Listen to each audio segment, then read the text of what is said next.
Good evening, everyone. My name is Ivan, and today I'm going to talk about the financial aid and how to get the financial aid in order to, if you want to get master's degree from the United States.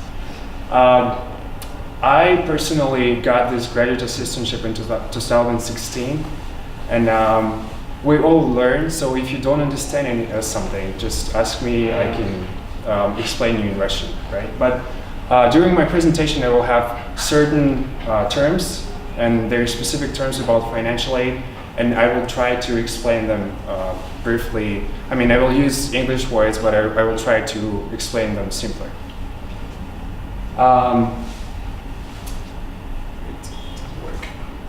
So, to continue my presentation, I assume that you had certain expectations before coming to this event. So, what are your expectations? What do you expect to hear today? And I'm going to write it down as well. Some practical advice how to get scholarship. Yeah, that's going to be definitely covered in the presentation. As well, scholarship. So, what else? What aspects should be in the emails to the professors? Okay, emails. What else? How have you chosen the universities? Good. Tips? Tips, what kind of tips? Any, yeah, definitely that's going to be in the presentation. So there was a question about how to choose the university. Basically, this presentation, I focused this presentation more on financial aid, but we can discuss that at the end because I expected that questions as well. Did you get the full scholarship? I will. Right now, I want to hear your expectations, and then I will explain everything. Yeah. So, what else? Like any other expectations? Ways? What is that? Can you explain?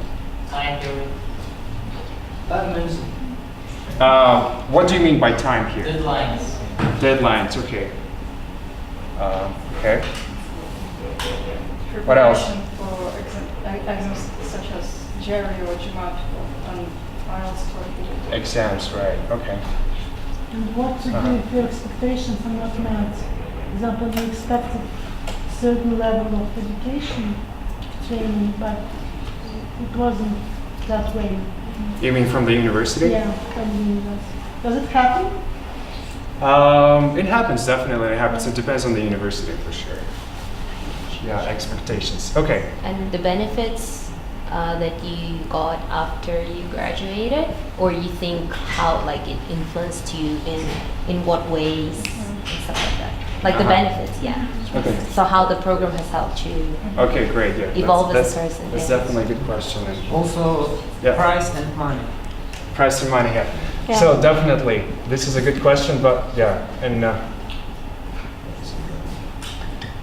yeah, I will try to cover all of them, and if I don't cover them, at the end of the presentation, we will kind of check everything and see what was covered and what was not.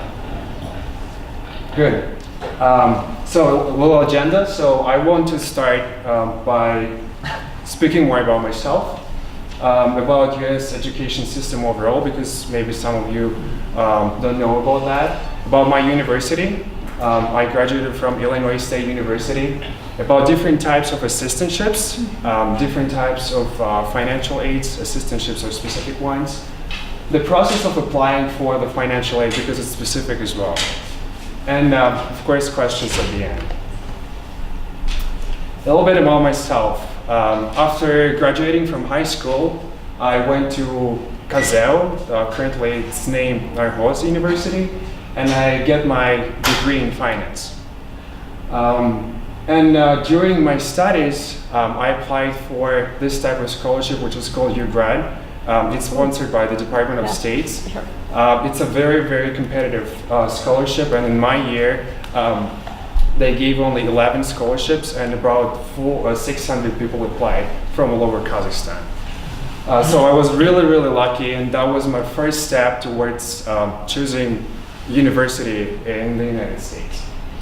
After graduating from Narhoz University, I worked 3 years in Kazakhstan, and guys, I recommend you to do that as well, because when you get your bachelor's degree and you work a little bit, you understand whether you really want to do whatever you studied while your bachelor's degree or not.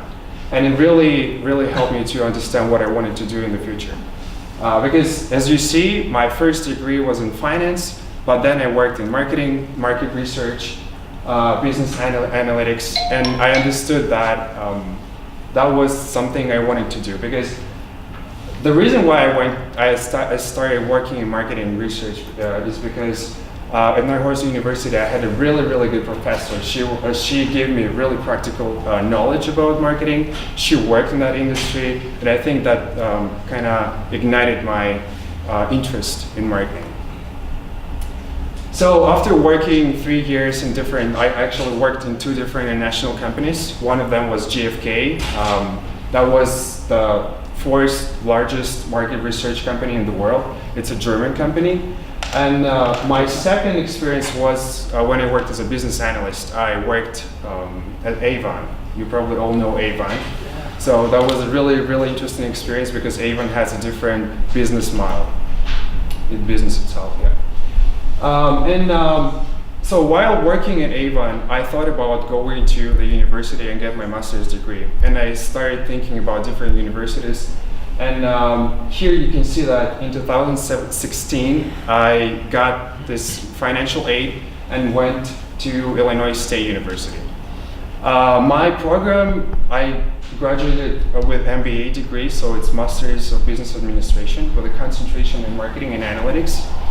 And while being in the United States at the same university, I had an opportunity to pursue the second master's, and I chose master's in project management, again with a concentration with analytics. So I graduated with double degree actually.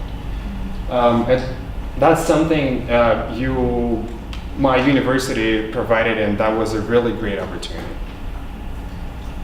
Now I wanted to briefly talk about the education system in the United States. So all you know that after high school, students can start working or they can go to the university.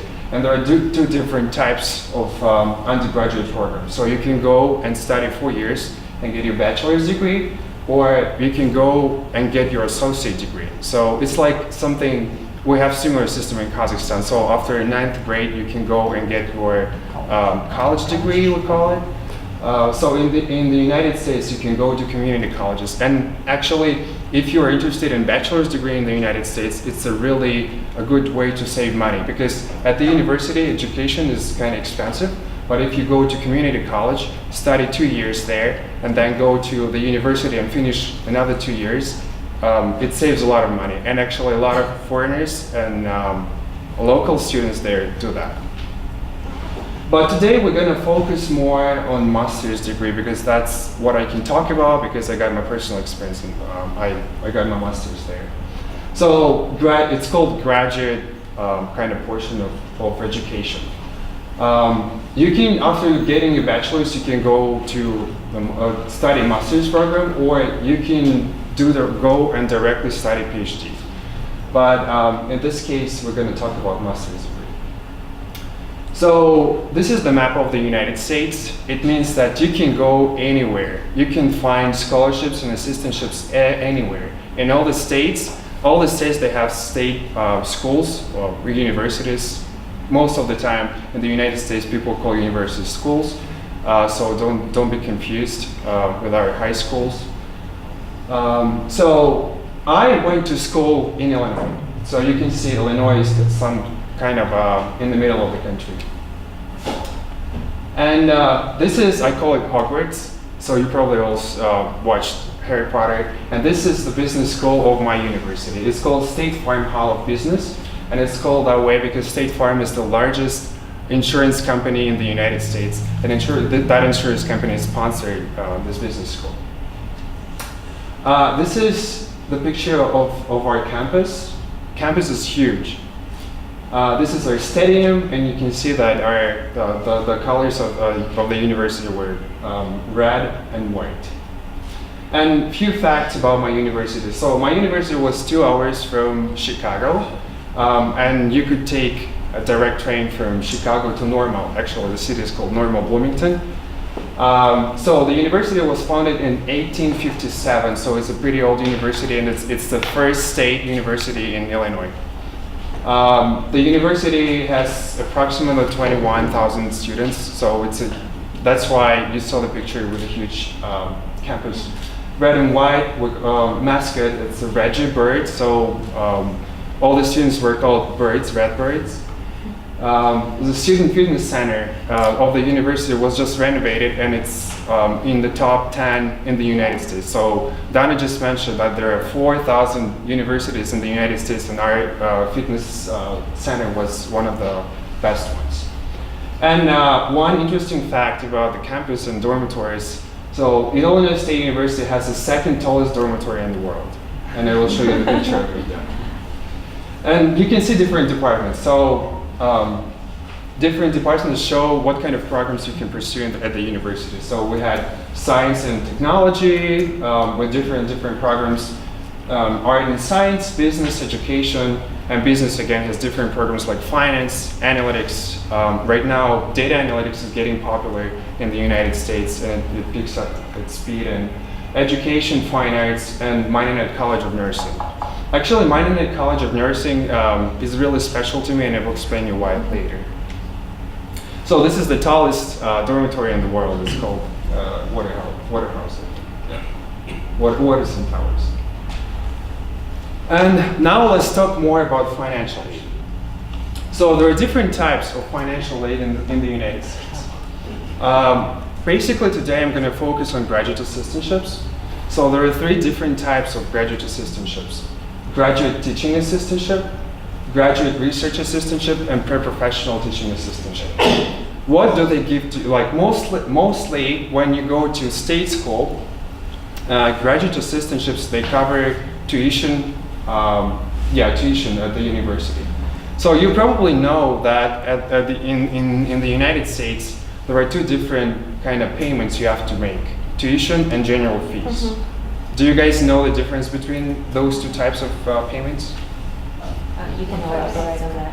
Yeah, so the tuition is actually the money which goes, money goes to pay professors.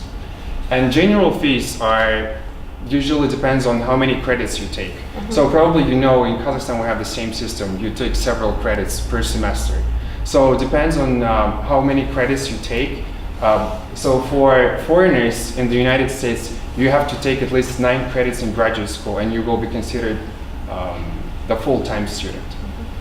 So depending on the number of credits, you have to pay for gym, for library, and different fees. So basically, those fees are like at my university, they were approximately $1,500 per semester. Tuition, if we're talking about tuition was approximately $8,000.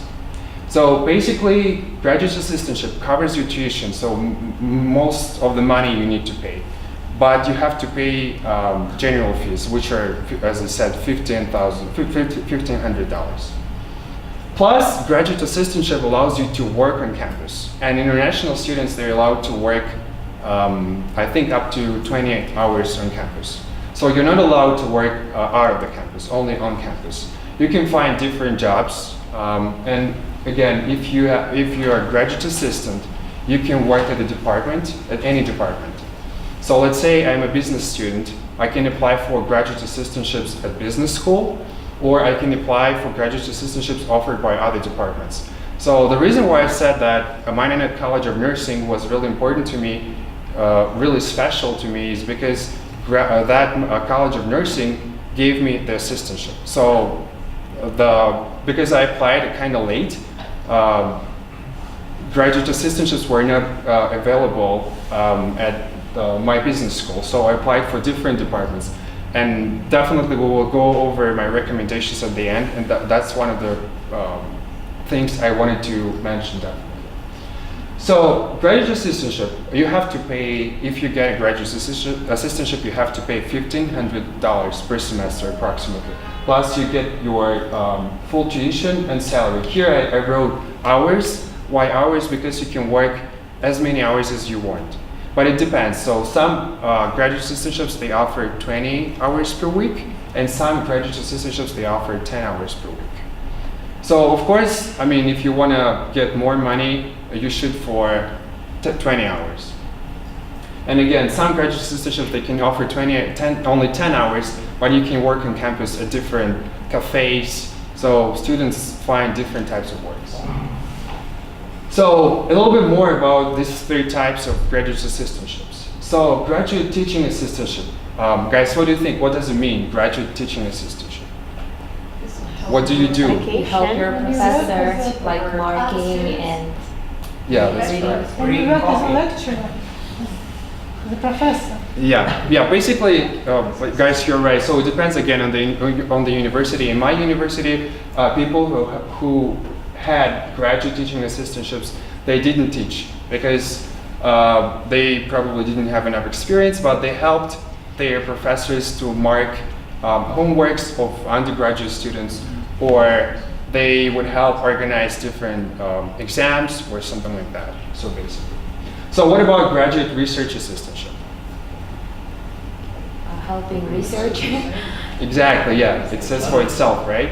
Like So at the in the United States, at universities, professors, they focus on research. So research is the mandatory part of their work. So they do a lot of research and they need assistance in that, definitely. That's why it's called graduate research assistantship. And people say, like from my circle, my friends said that graduate research assistantship is a little bit harder because it's easier to grade homeworks.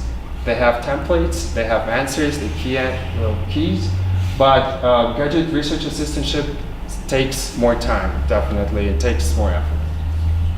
And pre-professional assistantship, that's something I had. You basically work at the department and you help with different projects. So I helped with analytics, I led some projects. So I worked at 2 different sub-departments. And that was a really interesting experience as well because you get to know more people. You get to know more different projects. Let's talk briefly about scholarship and fellowships. So usually scholarship and fellowships, they don't cover full tuition, as I said, and they don't provide you any salary. So in brackets, you can see that I mentioned like you can get $1,000 or you can get $5,000. So basically, like at my department, we had people who graduated and who wanted to give back. And let's say they worked or they were the owners of the companies. And let's say per year, they would allocate $5,000 for the scholarship. And then the students compete to get that scholarship. So they write an essay or they list their extracurricular activities or something like that. So it depends on the scholarship, it depends on the fellowship, so different fellowships have different conditions, and then you get it. But unfortunately, as I mentioned, per semester at my university, the tuition was approximately $9,000. So if you get $1,000 only or $5,000, it won't cover your full tuition. So that's why when I was looking for a financial aid, I was looking for graduate teaching assistantship, graduate assistantships overall. And of course, loans. I know some international students, they take loans. For those of you guys who don't know what the loan is, the credit, right? So some universities like Columbia University, like top universities in the United States, they don't provide graduate assistantships, only for, I think, PhD programs. So let's say if you want to study get master's degree from Columbia University, people take loans and then they graduate, they work, and they pay it back. Any other questions right now about graduate assistantships and what they cover? Where to find information about assistantships? Definitely, everything is available on the website. So every university has that section where you can go and find financial aid. And some universities, like as I mentioned before, the United States has 2 different types, like private universities and state universities. Some private universities do not offer, unfortunately, graduate assistantships. But if you will go to the website of any university and type financial aid, I swear to God, every university has that section. So you will find different types of financial aid there. Yeah. Is it possible to apply to all these programs or financial aids at the same time? Is it possible? You mean scholarship and graduate assistantship? Yeah. Yeah, definitely, it's possible. And in my experience, like in the business department, we had this award, the MBA Outstanding Student. So while holding pre-professional assistantship, I actually applied for it and got it as well. So yeah, it's possible, definitely. And you know, it's also possible to apply for several scholarships and graduate assistant scholarships and fellowships, and get all of them if you are eligible for that. What's Yep. the difference between pre-professional assistantships and other types of assistantships? Yeah, as I mentioned, like graduate research assistantship, you basically help with the research. Pre-professional. Pre-professional, you basically work at the department and just help with different projects. Like I help with analytics. I led some projects, so I didn't do any research, or I didn't help grading homeworks. Yeah, so basically, in Miami College of Nursing, they had different programs aiming at improving the health of population. So I was working on that. So full tuition waiver means it covered your full. My your only tuition part, like those $9,000. And the general fee was separate. Separate. You have to pay for it, so nothing covers general fees. So you can actually get a scholarship, let's say $1,000, and cover your tuition, your general fees. Yeah. General fee isn't as high as tuition fee. Yeah, it's not as high, so it's only $1,500. Okay. Is it more difficult for an international student to get financial aid than for a local one? Or I think it doesn't matter, but a lot of universities, they currently in the United States, they try to diverse the population of students. So they try to attract as many international students as possible, and especially my university, they even hired an organization helping to find students from all over the world. And that's why I think it doesn't matter. And sometimes schools, they even prefer students with international background, especially a student who worked and who has some practical knowledge. Yeah. Is there any possibility to lost that? Yeah, so you have to maintain certain GPA per semester. So for us it was, I think, 3.0. But I think if you know why you came to the United States, if you know what are you doing there, you're really easy. So it's not gonna be really hard. 3.0 out of 4.0. 4.0, yeah. So basically, you have to have at least B's in your classes. Yeah. What's that? Can you speak up? If you fail these. If you fail. So basically, if you fail, it means that you get. I think. You still. It depends. It depends on the number of subjects or classes you're taking. Because overall, your GPA per semester should be 3.0. So let's say if you take 4 classes, your grade, your 3 grades out of 4 are A's, and you fail, you have to calculate the average. So if you maintain, yep. Definitely, if you fail it, you have to retake it. It depends on So you have to read the contract, because when you get the graduate assistantship, you have to sign and you have to read all the conditions. Yep. Yep. I didn't understand when you mentioned about the medical department. You said that you got a scholarship from medical department, but you applied for business department? Yeah. So that's right. Maybe I have to go. Yeah, definitely. First, in order to get this type of scholarship, because you have to kind of maintain, you have to show that you meet certain criteria, and then you have to apply. I will show you on the next slide. But yeah, that's a good question, and you can apply for different departments. Even though you want to study, let's say, computer science, you can apply to different departments and get a financial aid graduate assistantship. Yep. My question was similar to that. So how challenging was it for you, since your background was financing, how challenging was it for you to convince this department of College of Nursing to fund you? Was it challenging? It was kind of challenging, actually, because at that time the College of Nursing opened a new project, so they were doing some work with social networks, and because In Illinois, they have competing universities as well. They wanted to track everything what the universities were doing. So because I had some experience in marketing and analytics, we had an interview with the chair of the department, and that's how I got it. Yeah.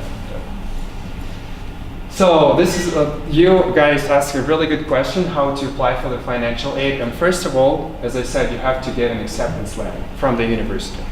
In order to do that, you have to apply, and there are certain steps. Usually universities, they have standard criteria. So for my program, I had to take GMAT, and it's not easy at all, believe me. Because I took IELTS, I took TOEFL, and GMAT and GRE are really challenging. You have to take time to prepare for those exams. The scores, like usually universities, they require certain scores. So in GMAT, in my university, the score wasn't so high.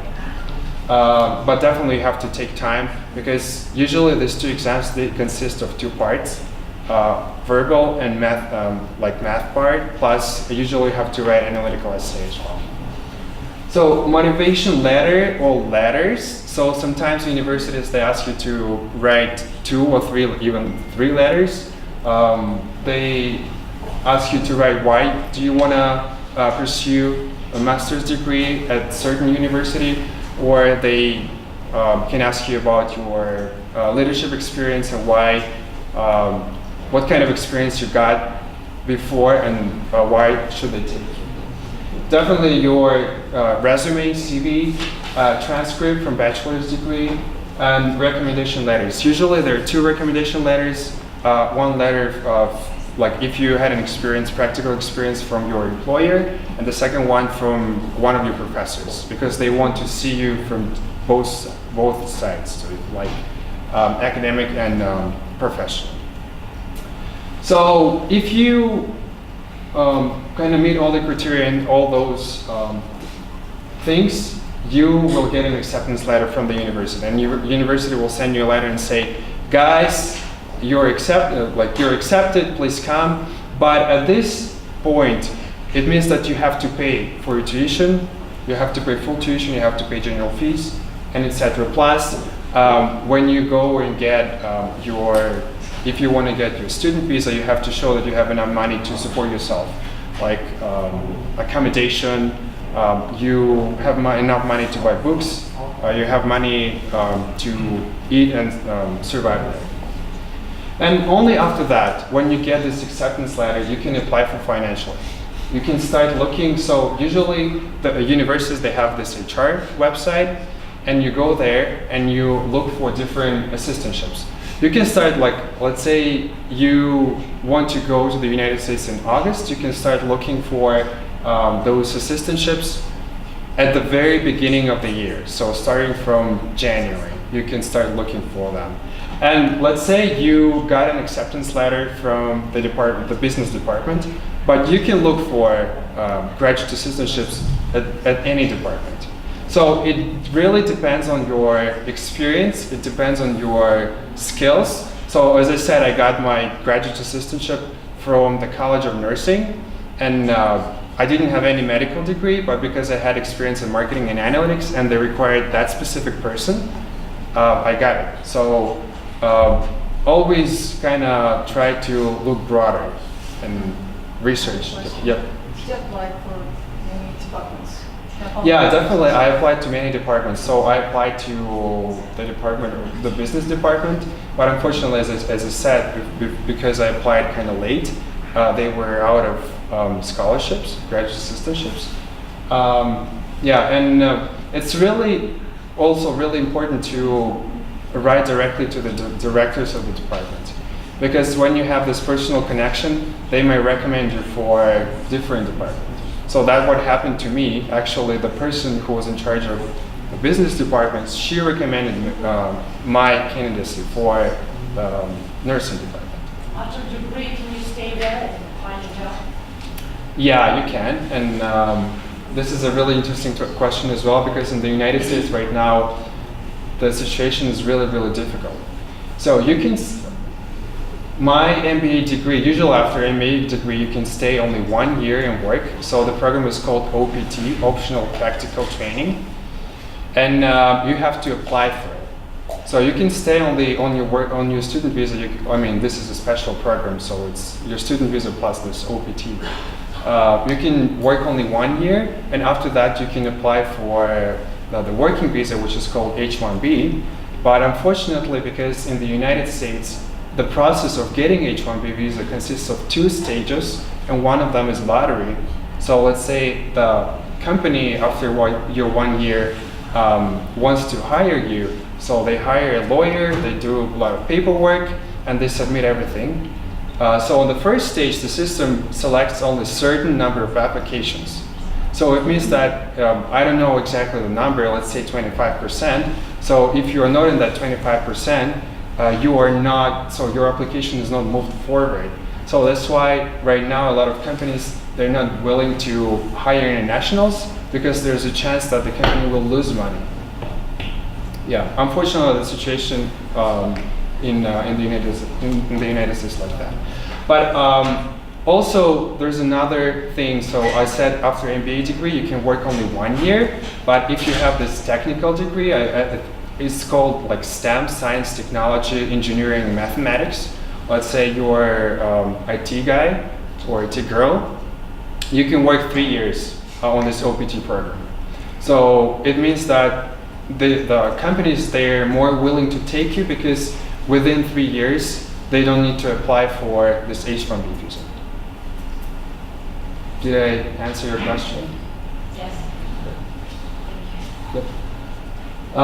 So you go to the HR website and you look for those financial aids from different departments and email department directors directly. As I said, they can recommend you for another assistantship. And then you apply for your student visa. When you have the document that you got this assistantship, because remember I told you on the first stage, you have to when you don't have this assistantship, you have to show a lot of money because they want to see that you can pay for tuition, you can pay for general fees, for accommodation, for food and different expenses. But when you get your financial aid, that document goes to the admissions department and they actually reduce the amount of money you have to show for your student visa, so which is really, really beneficial. Yep. Go ahead. How much time does it take to answer to the email?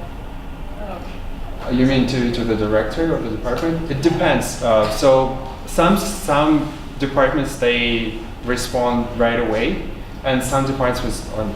I mean, it depends. Really depends on the university. What about the acceptance letter? What's that? Acceptance letter. How many weeks should we wait? Again, depends on the university. So some universities, like top universities, they have a schedule. So you can go to the website. They have a certain deadline when you have to apply all the documents, submit all your documents, and then, like let's say in 3 weeks or in 1 month, they will reply saying that if you're accepted or not. So again, depends on the university, on the ranking. So in my university, it was kind of fast. I think within 1 week, I got an acceptance letter. Yep. So let's think that we can fit these requirements, but what will be after? For example, with whom would we compete, for example, as a candidate for one place, one sport? You mean for the assistantship? Yeah, for assistantship. So maybe you must be smart or talented, maybe about your background. Yeah, definitely. So let's say I had some friends with finance background, and they applied for those graduate assistantships at the business department.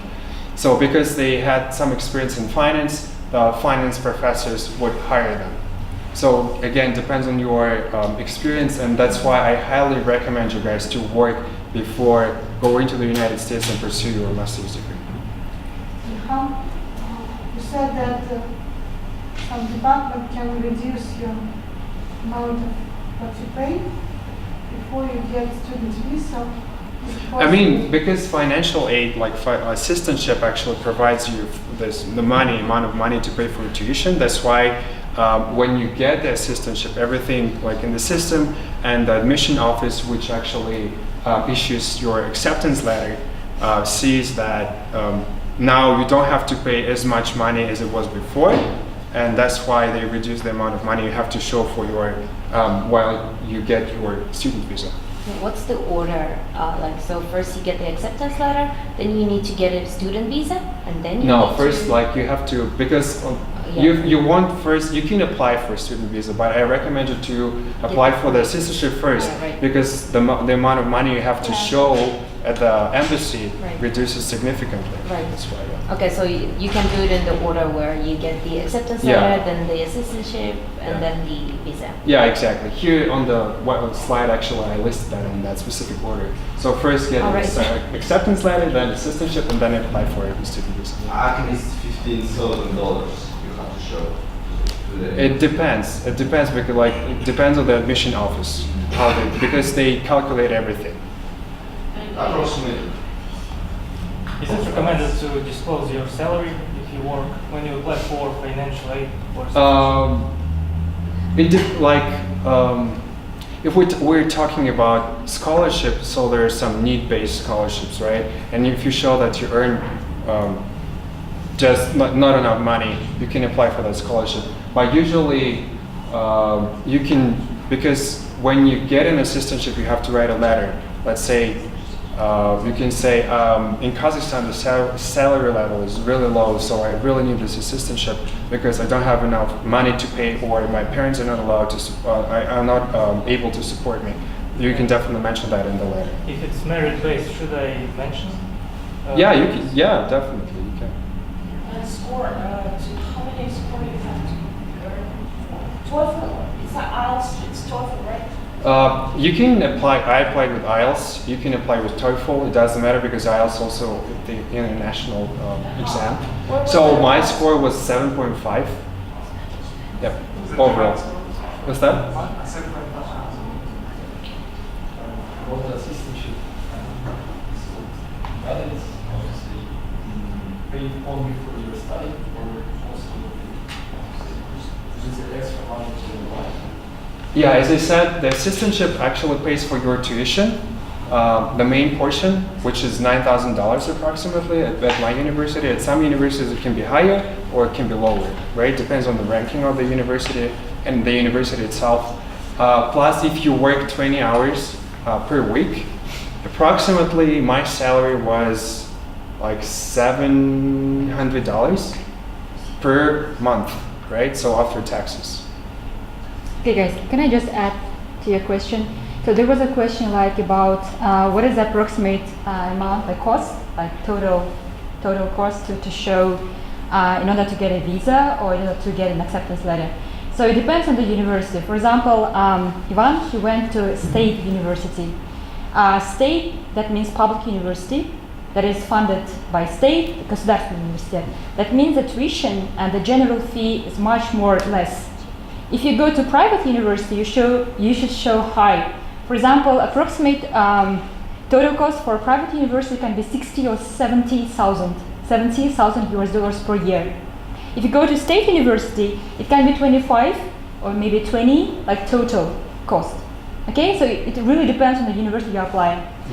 And regarding the test score, it again depends. So there is no the general one test score that can apply to all university.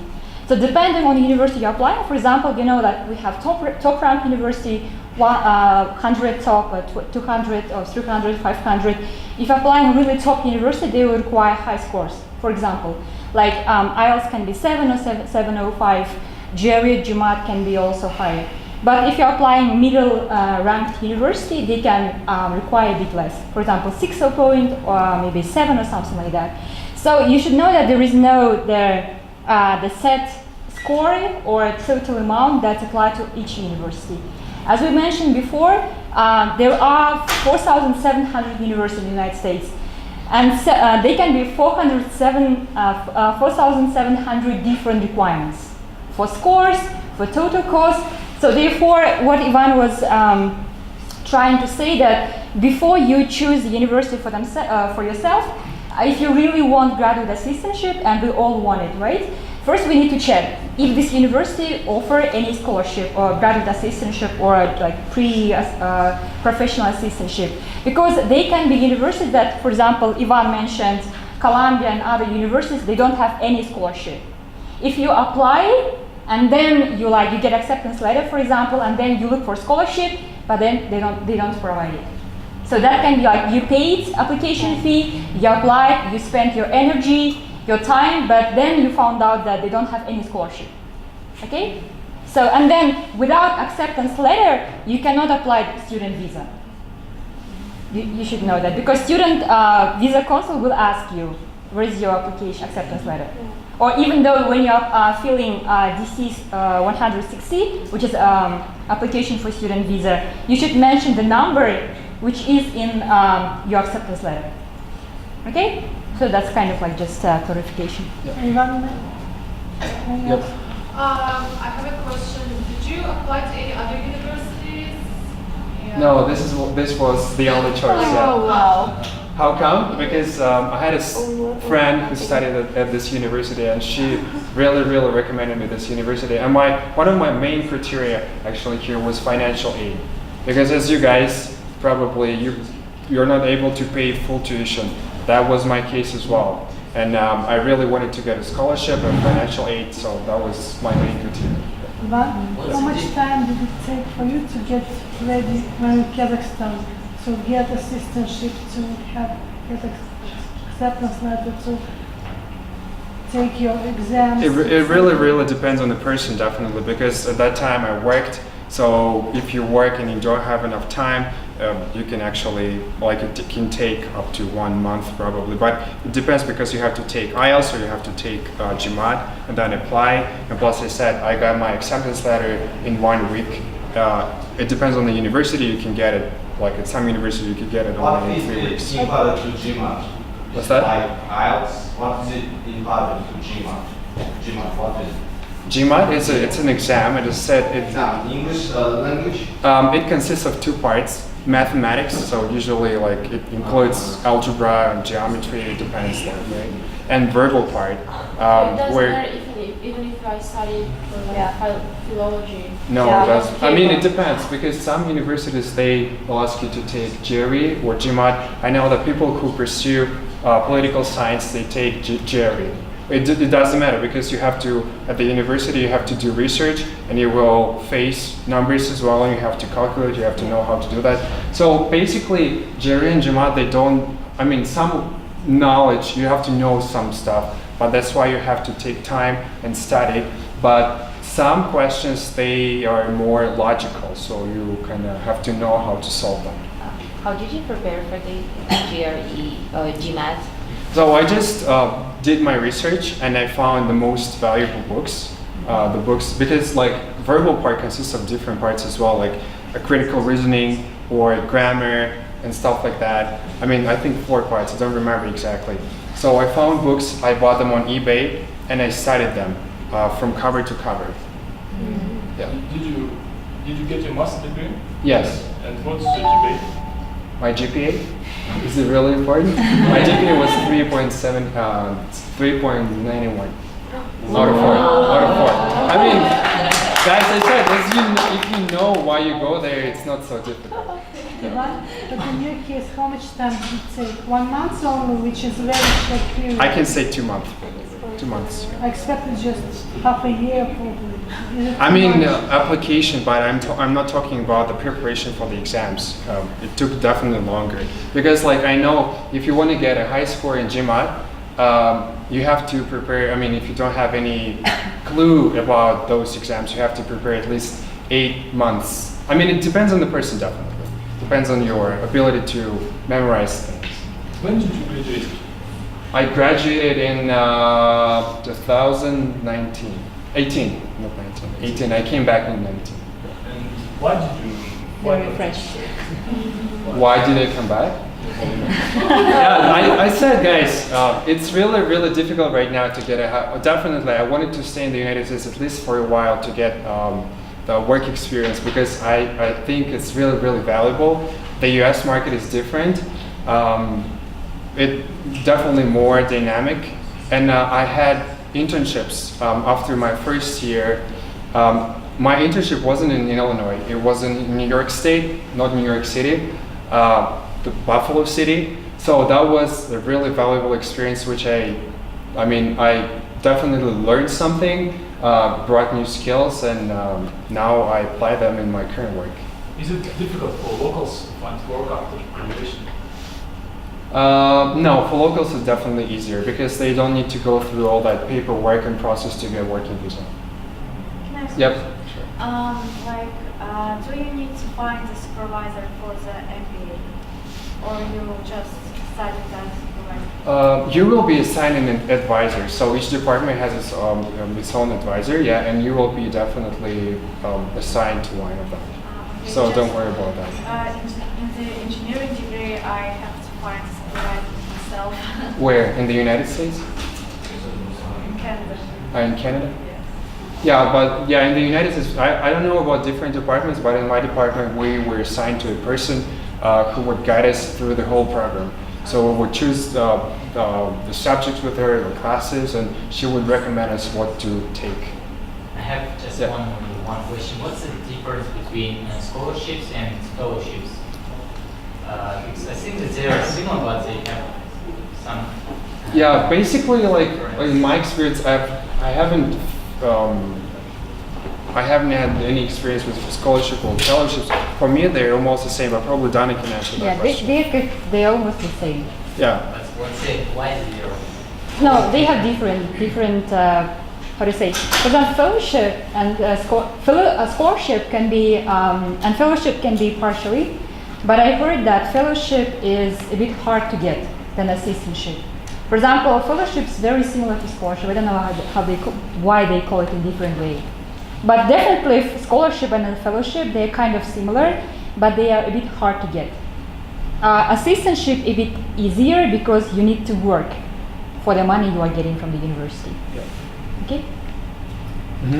Could you also share your GMAT score? GMAT score, it was 570, I think. It wasn't so high, so but it was enough for to get And into. another question about your nursing department. So you did some job while you were studying in business department. Yeah. You did job in nursing department. Yeah? Yes. So yeah, I worked because I had my graduate assistantship from the department from the nursing department. I had to work there. Can I get sponsorship? What's that? Sponsorship, for example, teachers can invite you. Sponsorship? I'm not sure what you're talking about. Do you mean outside of the university? No, I mean from university, if someone will invite you, not financially space, it could be different kind of. Can you say this in Russian or something like that? Можно ли, чтобы приглашение, допустим, чтобы они кидали приглашение, не так, чтобы не... Как у нас на грант поступают, чтобы учебу они полностью оплачивают? Нет, есть такое. Universities, you mean? No, no. You still have to go through all that process. You have to apply for it, and you have to prove that you meet all the requirements. Otherwise, they won't just issue an acceptance letter for you. When did you start to think about studying abroad, and how long does it take for you? So I think I started thinking about going to the United States again after actually spending my exchange year in the United States, because I always wanted to see how is it to study abroad, and I experienced that while being on a grad program. And after that, I said I will first get my work experience in Kazakhstan, and after that, I definitely want to continue my education and get my master's degree from the United States. Have you heard about UGRAD program? Yeah. Yeah, UGRAD is a exchange program that is coordinated by U.S. Embassy. So if you are students of second and third year, like even senior, fourth actually. yeah, you can apply to that program. So you just go to U.S. Embassy website and you can find information over there. So these universities don't completely cover for its costs, right?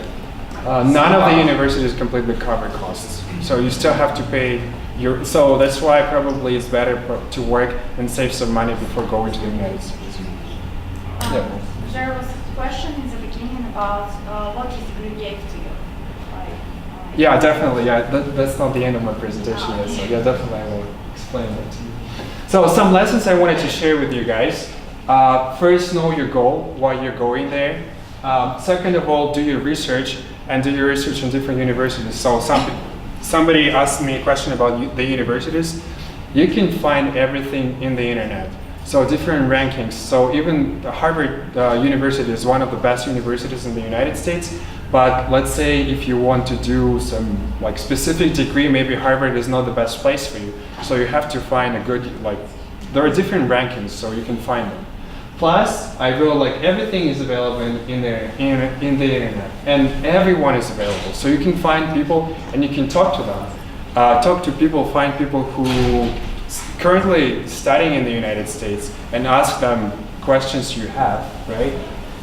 Then do not afraid to ask questions. Asking questions is really important because they can give you the answers to your questions, and those answers will definitely influence your final decision. Do not be scared by difficulties or challenges. Especially if you've never been abroad and you go to, let's say, to the university in the United States, you will be challenged. I can tell you that for sure, because there are different people with different backgrounds. Some of them are speak maybe better English than you, and sometimes you have to overcome yourself. You have to come out of your comfort zone. But as we know, when you come out of your comfort zone, that's when you really start to live, right? And try everything, because while you're there, maybe it's one of the best times in your life because you don't have your family, you don't have any responsibilities. I mean, you have responsibilities, but they're not so serious when you're adult, right? So, this is my national outfit, which I take everywhere when I go because I like to promote Kazakhstan. Not a lot of people know about Kazakhstan. Yeah, not a lot of people know about Kazakhstan. And why it's called Friday Night Live is because I really love diversity. So while being in the United States in my university, together with some students, we organized this student international organization, and it became the largest on campus. So this picture was taken during the cultural night. I also, while being here in Kazakhstan, pursuing my bachelor's degree, I was a member of ISAC. I don't know if you know about ISAC. Yeah, but ISAC, when people go abroad, and definitely a lot of people come from different countries, they do this global village event when everybody shares something about their country, about their culture. So I decided to do something similar at my university because we had at least 20 people from different countries. We put tables, and you can see actual tables around this room, and I made Russian crepes, made borosaki for the first time, and I really wanted to share the culture, some cultural aspects, and of course my national outfit. And national outfit became really popular, and everybody wanted to take a picture with me, and actually everybody tried this hat on. So you see, like, really diverse. So that's what I mean by trying everything, guys. Don't be afraid. And I think in the second year I became the president of this organization, and it was like significant experience for me. It was really lifetime experience for sure. And should have at least 3 classes, graduate students. So I had from 3 to 5 because, as I said, at the second year of my time in the United States, I started pursuing the second master's. So my kind of load increased, and I had to take 5 classes per semester. Was it hard for you to combine? It was really hard. It was really hard, but here you have to decide whether you want to sleep or you want to study, or you want to get 2 degrees while you have that opportunity. Such high GPA with this, I don't know, this kind of great time management, I think. Yeah. So I think when the life gives you an opportunity, you have to take it. Especially my financial aid, my assistantship covered both degrees. So my sister paid for both of them. So I had to take it. I didn't have any choice. I mean, in my opinion, it's that, it depends on the person. What about if you want to change your subject? If, for example, your background is philology, but you want to finance or economics, is there any person who just had the same experience? Definitely, we had some people with IT background, but they wanted to pursue finance, let's say. So here, again, when you apply, you have to explain everything. And let's say if you want to study finance, you have to show that maybe you got some work experience in finance and you really like to do that, or you just describe your future plans, what you want to do with this degree, and they will consider personal all your motivation letters.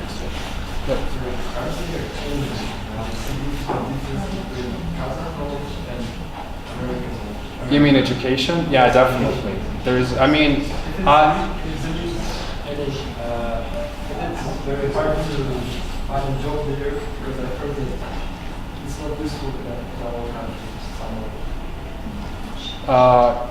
So definitely there is a big difference, and I felt that when I first went on my exchange program. I can't talk about different universities in Kazakhstan, but I can talk about Narhoz specifically because I haven't studied at KIMAP, KBTU, or Nazarbayev University. At my university at that time, the knowledge wasn't practical. So we had lectures by professors who never had any practical experience, and I think that's the biggest disadvantage for our Kazakh education system. In the United States, it's opposite. So they're trying to talk more about work, about your practical knowledge. And one of the, like I will give you an example, one of the subjects which we studied was business strategy. And business strategy was built on Harvard business cases. So I don't know if you've heard about Harvard business cases, but those are just, imagine like 20 pages describing like certain company and describing the problems and giving numbers, and based on that numbers and information, they ask you a question and you have to answer it. So it's kind of a practical knowledge and practical experience, and I think that's what is the kind of the best part of U.S. education. And the stereotype that the knowledge that we get from overseas is not useful here because we are not developed. I think it's not true. So I worked at different international companies, and right now I'm working at one of them. Whatever I got in the United States, everything is applicable. Like I can, especially the United States, they teach you based on certain standards, and let's say marketing. Like I'm a marketing person. Marketing was kind of created in the United States as well as finance. So. And I know that big four companies here in Kazakhstan, they do their job according to some world and national standards, and definitely everything is applicable. I don't know anything about not being applicable here.